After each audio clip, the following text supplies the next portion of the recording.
Assalamualaikum warahmatullahi wabarakatuh. Sahabat tani dan sahabat pecinta tanaman dimanapun Anda berada, kembali lagi di channel DIY Garden Jogja, channel yang membahas tentang dunia tanaman, dunia pertanian yang ada di sekitar kita. Nah, kembali lagi kita akan mengutak-atik lagi cara membuat racikan super dahsyat untuk menyuburkan segala macam tanaman-tanaman kita, hanya bermodal bahan-bahan sederhana, bahan-bahan limbah yang ada di rumah tangga kita. Nah, pada kali ini kita akan memanfaatkan yaitu cara meracik yaitu pupuk cair. Akan tetapi ini untuk awalan kita menggunakan juga untuk kompos juga bisa, yaitu barang-barang atau buah-buahan yang telah membusuk maka kita manfaatkan sebagai kompos yang tentunya akan menyuburkan tanaman-tanaman kita. Nah, seperti ini. Nah, bagi yang baru menemukan channel ini, jangan lupa untuk mendukung dengan cara subscribe, like, dan komen. Nah, tidak usah lama-lama lagi, kita masuk ke tahapan yaitu intinya kita akan membuat pupuk cair super dahsyat. Untuk itu kita masuk ke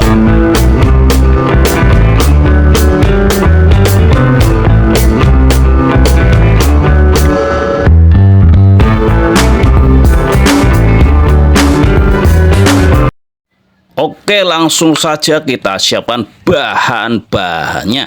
Yang pertama kita gunakan air cucian beras seperti ini sebanyak 1,5 liter, baru dikombinasikan dengan buah yang sudah tidak layak konsumsi ini, yaitu jeruk seperti ini.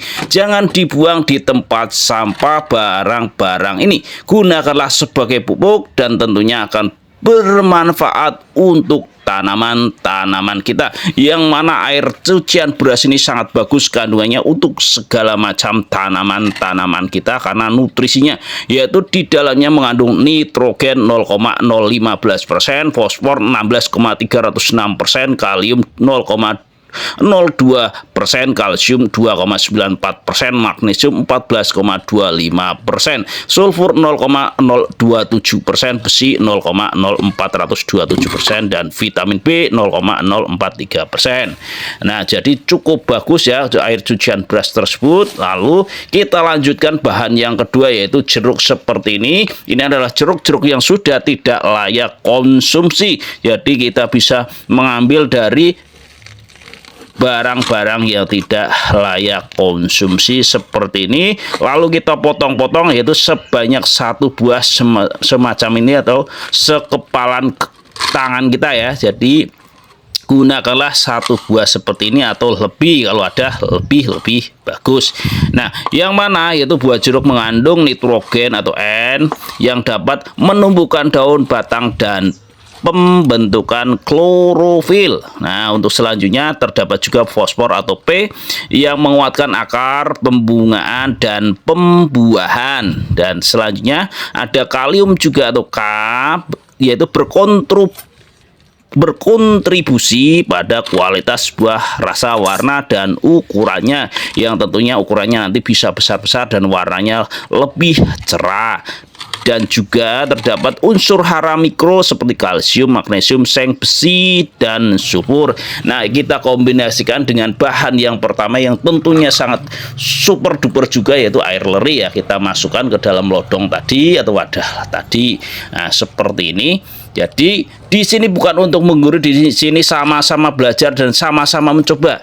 Jadi kita boleh mempelajari teori, tetapi kita harus mempraktekkan sehingga kita tidak cuma omong-omong teori, bukan otak kita sebagai sampah informasi, tetapi kita adalah otak yang berfungsi secara normal. Kita aplikasikan ilmu-ilmu yang kita dapat dan kita uji. Nah, kita uji sehingga kita bisa merasakan apa toh manfaat dari racikan-racikan yang ada pada dunia pertanian. Dan tetaplah berkreativitas dan inovatif. Nah, untuk selanjutnya kita gunakan micin atau MSG seperti ini, yaitu sebanyak 1 sendok makan.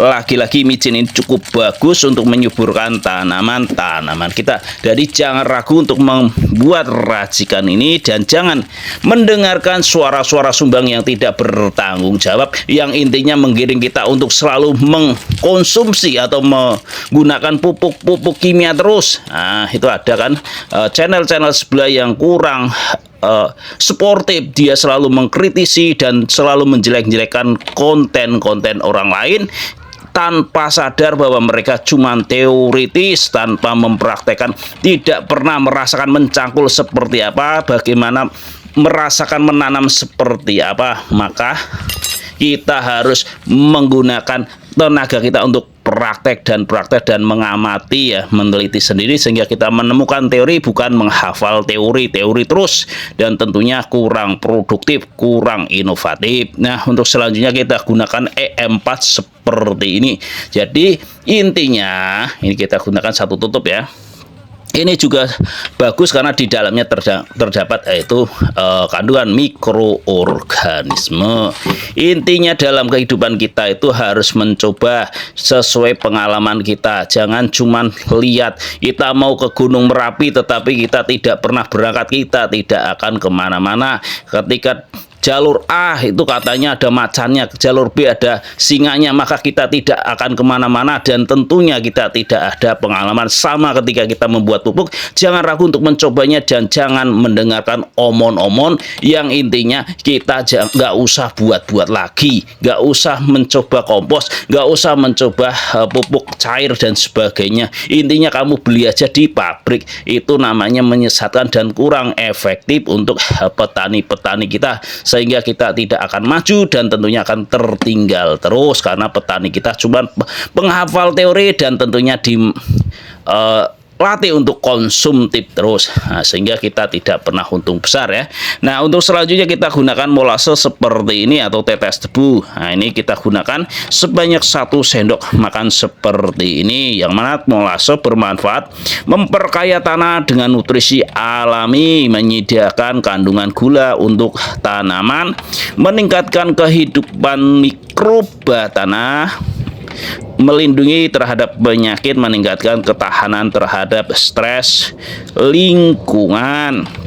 Ini dari sumber bio4.or.id. Jadi kita boleh berteori tetapi harus ada dasar-dasarnya. Kita belajar, kita membaca, tetapi kita harus selektif dan mencobanya. Jangan cuma teori-teori, apalagi teori yang ngawur, teori-teori yang selalu mencangkal tapi nggak pernah mencangkul, teori-teori yang selalu menyudutkan konten-konten lain untuk meraup keuntungan. Naudzubillahi min dzalik. Kita harus sportif dan kita hormati konten-konten lain. Nah, untuk selanjutnya kita diamkan seperti ini. Setelah diaduk-aduk, kita diamkan selama 1 minggu di tempat teduh, baru diaplikasikan nantinya dengan cara dikocorkan.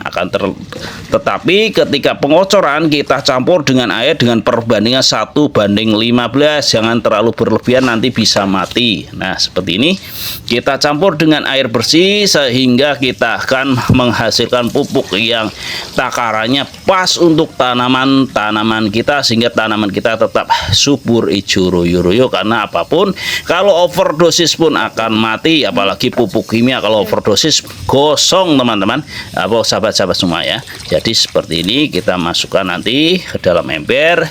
Adonan seandainya 1 gelas maka dicampur dengan air 15 gelas, jadi 1:15.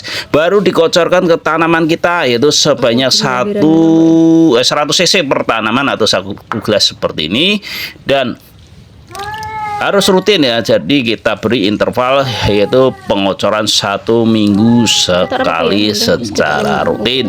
Jadi jangan cuman omon-omon, apalagi mendengarkan omon-omon yang cuman teoritis, mereka tidak menanam.